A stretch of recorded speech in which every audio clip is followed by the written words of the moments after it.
참 예수님, 아까 시부님께서 소개시켜 주신 것처럼 현재 인천신학교에서 지내면서 락구 1학년 신학생들 담임을 하고 있는 이정재만호라고 합니다.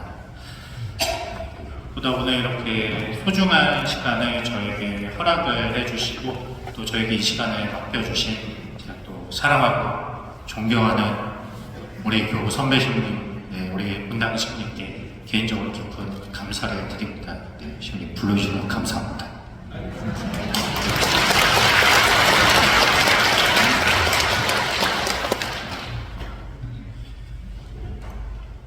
제가 이렇게 만수일동에서 미사를 봉헌하는 건 이제 개인적으로 이제 처음인 것 같아요. 그런데 하지만 처음인데도 이곳이 그렇게 낯설지가 않아요.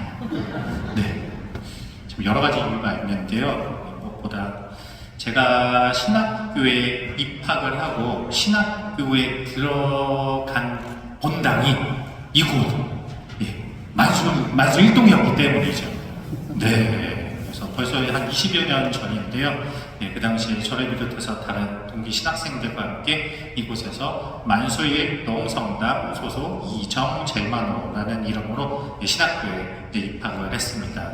그 이후에는 이제 집안의 이제 여러 사정으로 인해서 다른 본당으로 지역으로 이사를 하게 돼서 서품은 다른 성당에서 이제 받게 되었어요. 하지만 변함없이 제가 입학한 성당은 이곳 만수일동이죠.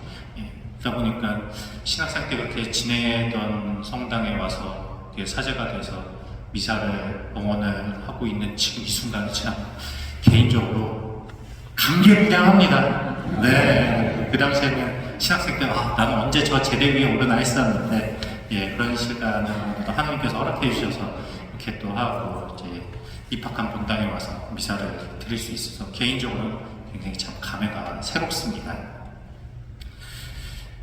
그러니까 자연스럽게 이제 예전에 신학생 때 지냈던 기억이 나더라고요.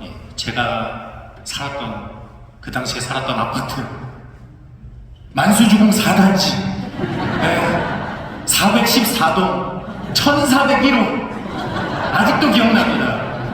만수 4단지 414동 1401호 아마 여기 우리 만수일동 가족분들 중에 414동 사시는 분들도 계실 거예요. 혹시 더 나가서 1401호 사시는 분이 계실 수도 있겠죠. 네. 그 당시 이제 만수주공 4단지에 저를 비롯해서 신학생들이 좀 많았어요. 저까지 한 4명 정도 있었죠. 그래서 만수주공 4단지 성소의 밭이라고 그렇게 이제 불러주셨던 신자분들께서 불러주셨던 그런 기억이 납니다.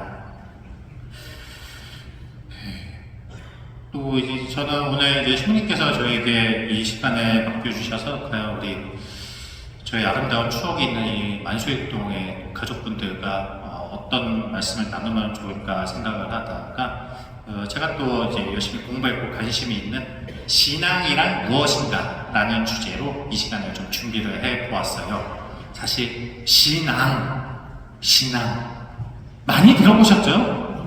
네. 지금 이미 신앙생활 하고 계시고, 또 신앙에 대해서 또 오래 많이 또 듣고, 또 삶 안에서도 많이 또 사용을 하고 계시는데요. 정작 그렇다면 우리가 하고 있는 이 신앙생활에서 신앙이란 무엇인가? 라고 누가 물어보면은 대답을 하기가 좀 애매해요. 사실 저희의 삶 안에서 신앙이라는 용어는 믿음과 거의 대동소이하게 많이 혼용해서 사용을 하고 있습니다. 그래서 저는 오늘 이 시간을 준비하면서 이 믿음과 신앙 같이 사용이 되지만 그거를 조금 이제 구분해서 설명을 드리려고 해요. 그래서 좀 더 세부적으로 들어갔을 때 우리가 사람에 대한 믿음, 그리고 또 사물에 대한 믿음, 그리고 더 나아가 하느님에 대한 믿음인 신앙, 이렇게 크게 이제 3가지로 구분을 해서 좀 함께 나누려고 합니다. 벌써 이렇게 좀 말씀드리니까 표정들이 어두워지세요. 벌써 약간 긴장이 되시는 것 같아요. 좀 이제 딱딱하지 않을까라는데, 그래서 제가 이걸 이제 풀어드리기 위해서 작년에 우리 본당 신부님과 함께 지냈던 신학교의 추억을 토대로 이 시간은 좀 신앙, 믿음에 대한 설명을 올리려고 합니다. 이제 작년에 제가 1학년 신학교에서 학부 1학년 신학생들의 이제 담임을 맡는 이제 소임을 받고서 사실 좀 걱정 어린 마음으로 시작을 했어요. 사실 학부 1학년 신학생들 같은 경우에는 이제 막 그 고등학교를 졸업을 하고 신학교에 들어온 경우가 많습니다. 그리고 아직 신학교 생활에 대해서 아무것도 모르는 이 백지 상태이기 때문에 굉장히 좀 청정하고 깨끗한 상태죠. 아무것도 모르기 때문에 알려주어야 할 것들이 굉장히 많습니다. 네, 뭐 예를 들어서 이런 거죠. 기도손 합장하는 방법. 뭐 신학교에서 이런 것도 알려줘? 라고 하실 수도 있어요. 하지만 이런 것부터 알려줍니다. 가장 기본이 되는 게 중요하기 때문이죠. 그래서 가장 기본이 되는 것부터 사실은 알려줘야 하기 때문에 더 많은 어려움이 있습니다. 그런 거는 당연히 알겠지라고 하지만 사실은 몰라요. 네, 알고 있어도 조금 이제 잘못 알고 있는 경우도 있기 때문에 그렇게 굉장히 당연하게 여겨지는 것부터 시작을 합니다. 그래서 사실 저도 1학년 담임을 처음 하게 되니까 어떤 것부터 알려주고 함께 동반을 해야 될지 막막했습니다. 하지만 저의 이런 걱정은 오래가지 않았어요. 왜냐? 이미 그 전해부터 학부 1학년 함께 동반하고 계시는 우리 본당 신부님께서 함께 계셨기 때문이죠. 네. 특별히 1학년 신학생들 같은 경우는 거의 담임 신부님, 담임 선생님이 2명이 배정된다고 생각하시면 돼요. 다른 학년은 신부님들이 1명씩 담임으로 배정이 되는데 1학년들은 거의 이제 이렇게 2명의 신부님이 담임으로 배정이 됩니다. 그래서 마침 우리 본당 신부님께서 그 전해부터 이미 학부 1학년 신학생들과 함께 동반해주고 계셨어요. 그래서 저희 이런 처음 시작하는 어려움을 이제 신부님과 이제 차 한잔하면서 말씀드린 적이 있습니다. 네. 근데 저희 이런 걱정과는 다르게 신부님께서는 별로 그렇게 장황하게 저에게 말씀해주지 않으셨어요. 네. 오히려 이정 신부 너무 걱정하지 마. 이제 살다 보면 지내다 보면 할 수 있을 거야. 라면서 따뜻한 격려를 해주셨던 기억이 납니다. 하지만 그런 격려 말씀을 들었어도 여전히 제 마음 한쪽에는 그래도 어떻게 하면은 이 학생들에게 뭔가를 알려주고 동반할 수 있을까라는 걱정과 두려움이 있었죠. 그래서 찾은 방법이 우리 본당 신부님께서 학부 1학년 신학생들을 어떻게 지도하시고 동반하시는지 관찰하는 거였어요. 신부님을 따라하자. 네. 그래서 이렇게 신부님께서 1학년들 어떻게 대하시는지 이렇게 가까이서 이제 보는데, 신부님께서는 뭔가 학생들에게 이렇게 해라 저렇게 해라 말씀하시기 전에 먼저 정말 함께 해주셨어요. 이렇게 하세요, 저렇게 하세요 말씀하시는 게 아니라 이렇게 해야 될 걸 먼저 하고 계셨던 거예요. 그냥 먼저 모범을 보여주셨던 것이죠. 그래서 자연스럽게 신학생들이 신부님을 따라갈 수 있도록 그렇게 항상 행동의 모범을 보여주셨습니다. 그런 모습은 지금 이곳에서도 그대로 이루어지고 계실 거예요. 네, 항상 신부님께서는 어떤 이제 말씀이나 그런 것보다 항상 먼저 모범을 보이시고 행동으로 이렇게 믿음을 보여주셨던 기억이 납니다. 그래서 저도 나도 저렇게 해야 되겠다라고 신부님의 그런 모범을 따라서 신학생들에게 다가가고 동반하는 방법을 작년에 배웠던 기억이 납니다. 그렇게 신부님께서 먼저 보여주시는 모범을 계속 지켜보다 보니까 굉장히 신부님에 대한 믿음도 굉장히 커지게 되죠. 그래서 또 제가 막히는 부분이나 망설이는 부분은 신부님께 여쭤보면서 많이 또 조언을 구했던 그런 기억이 납니다. 이처럼 제가 신부님께 가졌던, 품었던, 드렸던 믿음, 이것이 바로 사람과 사람 사이에 이어지는 인간적인 믿음이에요. 네. 그리고 또 이런 믿음이 있고 우리가 삶 안에서 사물에 대한 믿음도 있어요. 예, 사물에 대한 믿음. 사물에 대한 믿음은 뭔가 조금 궁금해하실 수도 있는데요. 이런 겁니다. 제가 개인적으로 목욕탕을 굉장히 좋아해요. 네, 목욕탕, 사우나. 그래서 좀 시간적인 여유가 생기면은 그냥 혼자 이제 목욕탕 가서 뜨끈한 물에 이렇게 몸을 쭉 이렇게 담그고 있으면 그렇게 편안할 수가 없어요. 네. 아마 이제 우리 만수혈통 가족분들 중에도 이렇게 목욕탕, 사우나 혹은 이제 찜질방을 좋아하시는 분들이 계시리라 생각이 듭니다. 거기서 이제 혼자 따뜻한 물에 목욕을 하고 있으면은 많은 걱정, 근심이 사라지는 그런 경험을 하곤 하는데요. 마치 우리 본당 신부님께서도 사우나 목욕탕을 굉장히 좋아하셨어요. 네. 그래서 가끔 가다가, 네, 뭐, 다른 시간에 좀 여유가 계시면은, 네, 저한테 이제 오셔서, 이정 신부, 나 잠깐 나갔다 올게. 하면은, 목욕탕 가신다는 말씀이에요. 네, 그러면은, 네, 신부님, 편하게 다녀오세요. 라고 인사드렸던 기억이 나고요. 저도 좀 여유가 생기면은, 예, 신부님, 저도 오늘 좀 다녀오겠습니다. 라고 신부님께 말씀을 드리고, 이렇게 목욕탕을 갔던 기억이 납니다. 그런 이제 경험이 있었는데, 이제 신부님께서 작년 이제 12월에 이곳 만소의 홍성당 주임 신부님으로 발령을 받으시면서 이제 계시던 신학교를 이제 짐을 이제 꾸리시면서 정리를 하시는 그 시기였어요. 근데 어느 날 저에게 이제 신부님께서 오시더니, 이 신부 내가 이거 별건 아니지만 자그마한 선물을 준비했어 라고 이렇게 말씀을 하시더라고요. 그래서 신부 갑자기 저 뭐 해드린 것도 없는데 저기 선물을 하면서 굉장히 감동해가지고 이렇게 어떤 선물 주시나 했는데 굉장히 커다란 선물이었어요. 어떤 선물이었을까요? 네, 좀 아마 상상이 되실 텐데요. 바로 제가 자주 이용하는 목욕탕 무료 이용권! 정말 저에게 그보다 더 좋은 선물이 있을 수가 없었어요. 네. 이 목욕탕 무료 이용권이 보통 한 30매 정도 이렇게 많이 사시는 경우도 있으실 거예요. 그러면 한 30매나 50매 사면은 이 보너스로 뭐 5장, 10장 막 더 주고 그러잖아요. 네.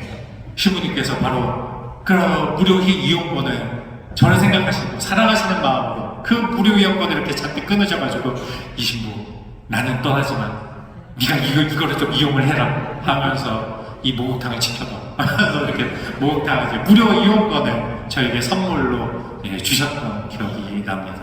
네, 그래서 저는 지금까지 신부님께서 주신 그 무료 이용권을 사우나를 아주 잘 이용하면서 목욕탕을 갈 때마다 신부님을 그리워하고 신부님을 생각하는 그러한 시간을 보내고 있죠.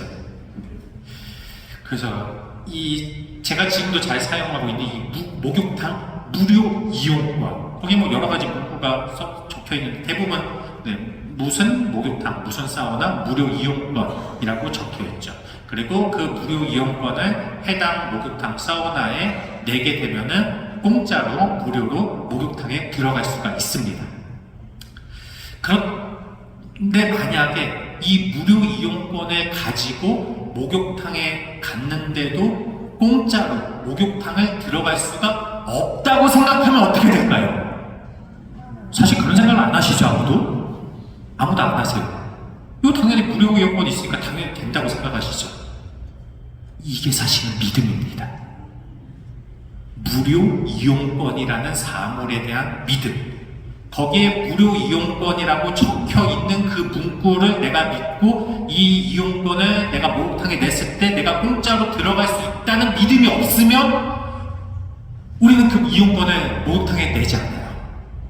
그 무료 이용권이 있어도 내가 돈이나 다른 카드를 준비해서 목욕탕에 낼 때 돈이나 카드를 지불을 하게 됩니다. 하지만 우리는 그 무료 이용권에 대한 사물에 대한 믿음이 있기 때문에 아무런 의심 없이 그 무료 이용권을 내고 목욕탕에 들어가는 것이죠. 이처럼 그럼 사물에 대한 믿음도 저희는 생각하지 못하지만 저희 마음 안에서 이런 믿음의 작용이 일어나고 있는 것이죠. 하지만 저희는 그거를 그렇게 생각하거나 하지를 않고 너무나 자연스럽게 저희 안에서 이루어집니다.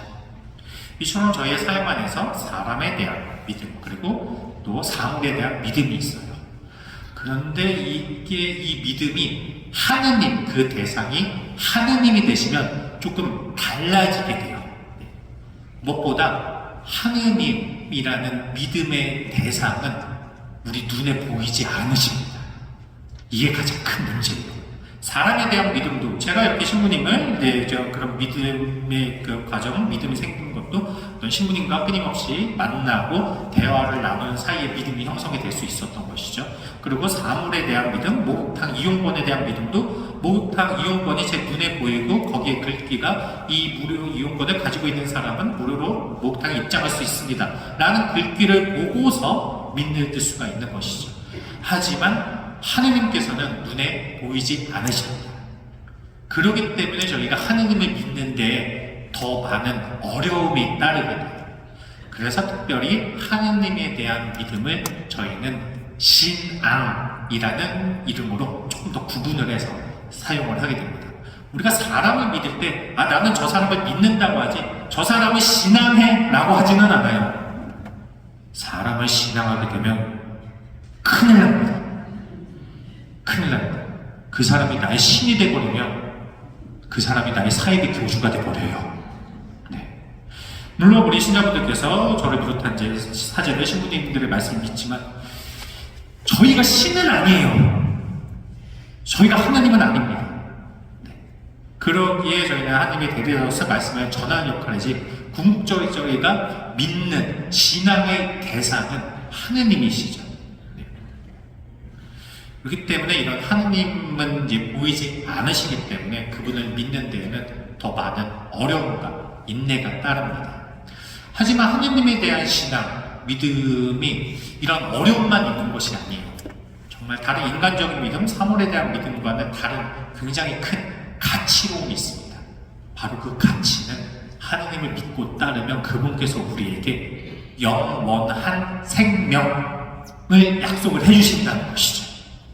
이 영원한 생명에 대한 약속은 사람이나 사물이 해줄 수가 없어요. 내가 아무리 누군가를 믿고 따른다고 해도 그 사람이 나에게 영원한 생명을 보장해 주지는 못합니다. 그리고 아시는 바처럼 사람과 사이에는 필연적으로 갈등이라는 것이 발생할 수밖에 없어요.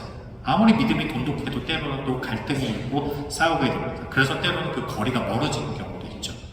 그렇기 때문에 그렇게 보면은 여러 가지 유한한 여러 가지 어려움을 가지고 있는 사람과 관계에서 영원한 생명을 보장받기는 어렵습니다. 하지만 하느님께서는 설령 우리가 그분을 모른 채 한다 하더라도 그분께로부터 우리가 떨어진다 하더라도 그분께서는 하느님께서는 항상 그 자리를 지키면서 저희를 기다려주고 지켜봐주고 계세요. 그래서 어떻게든 저희를 당신께로 끌어주시려고 하시고 이 당신의 이제 선물인 영원한 생명을 저희에게 주시고 싶어 하십니다. 그렇게 저희는 이제 신앙이라는 선물을 받는데 사실 저희의 바람과는 다르게 이 하느님에 대한 믿음의 신앙이 늘 굳건하지가 못해요. 네. 아마 신앙생활을 좀 짧게 하신 분이든 오래 하시는 분이시든 아마 오래 하신 분들은 그런 경험들이 더 많으실 거예요. 신앙적인 부딪힘, 갈등 더 좀 많이 나가신 분들은 아마 냉담이라는 시간을 경험하신 분들도 분명히 계실 겁니다. 특히 또 이 신앙생활을 오래 하신 분들이 냉담을 겪으실 때 더 갈등이 많으세요. 내가 이렇게 하나님을 믿고 따른 시간이 뭐 10년, 20년, 30년, 40년인데 내가 이런 어려움 때문에 하나님께 등을 돌리고 있네? 나는 절대 이런 일을 하나님께 등 돌리는 일은 없을 거라고 생각을 했는데 내가 지금 왜 이러고 있을까? 라면서 때로는 또 냉담 중에 자책을 하시는 경우도 있으시고 이런 내가 다시 어떻게 하나님을 찾고 성당에 나가겠어 라고 굉장히 마음속을 아파하는 분도 계십니다. 네. 그런 분들에게 제가 굉장히 희망적인 말씀을 드릴 수 있을 것 같아요. 저희가 하나님께 드리는 믿음, 이 신앙이라는 것은 원래 본성적으로 불완전합니다. 네. 하나님에 대한 믿음은 우리가 인간이 가진 어떤 나약함, 본성적인 불완전함을 또 안고서 이루어지는 것이기 때문에 그렇게 불완전한 상태에서 이루어지는 신앙의 행위가 늘 일정하게 저희의 바람처럼 유지하기는 사실 어렵습니다. 그러기에 여러 가지 유혹이 들어왔을 때 흔들리게 되고 고민하게 되고 또 한때로는 하나님께로부터 등을 돌리는 시간을 또 마주하시게 되는 것이죠. 하지만 무엇보다 중요한 것은 그러한 우리 인간적인 나약함, 신앙의 흔들림에도 불구하고 하나님께서는 항상 저희를 지켜봐 주시고 저희에게 그 많은 기회를 주시는 분이심을 항상 늘 기억하시면 좋을 것 같습니다. 그래서 항상 내 신앙은 절대 흔들리지 않을 거야. 내 신앙은 굳건하고 완전해 라고 생각하시기보다는 나의 이러한 나약함에도 불구하고 우리를 받아주고 인정해 주시는 하느님께 겸손되이 기도를 하시면서 자주 자비를 청하시는 이 신앙생활을 이어가시면 좋을 것 같아요. 네. 무엇보다 지금 여러 가지 갈등 속에 신앙적으로 어려움을 겪고 계시는 분이 계시다면 그것 때문에 하느님을 멀리 하시거나 고민하실 것이 아니라 바로 그렇게 흔들리는 순간 내가 하느님께로부터 멀어지고 조금 하느님에 대해서 불편함을 가지는 바로 그 순간, 그 지점이 하느님께서 오히려 나를 강하게 끌어주시는 그 부르심의 순간이라고 오히려 생각하시면 좋을 것 같아요. 오히려 저희는 이렇게 굉장히 편안하거나 무엇인가 어려움이 없을 때 하느님을 찾는 횟수가 많은 게 아닌 것 같아요. 부끄럽지만 저의 경우에도 제가 뭔가 좀 간절히 바라고 어려운 일이 있고 그럴 때 하느님께서 매달리는 것 같아요. 그냥 모든 일이 다 편안하게 이루어지고 다 잘 될 때는 참 부끄럽지만 네, 하느님은 조금 뒤로 물러나 계시는 것 같아요.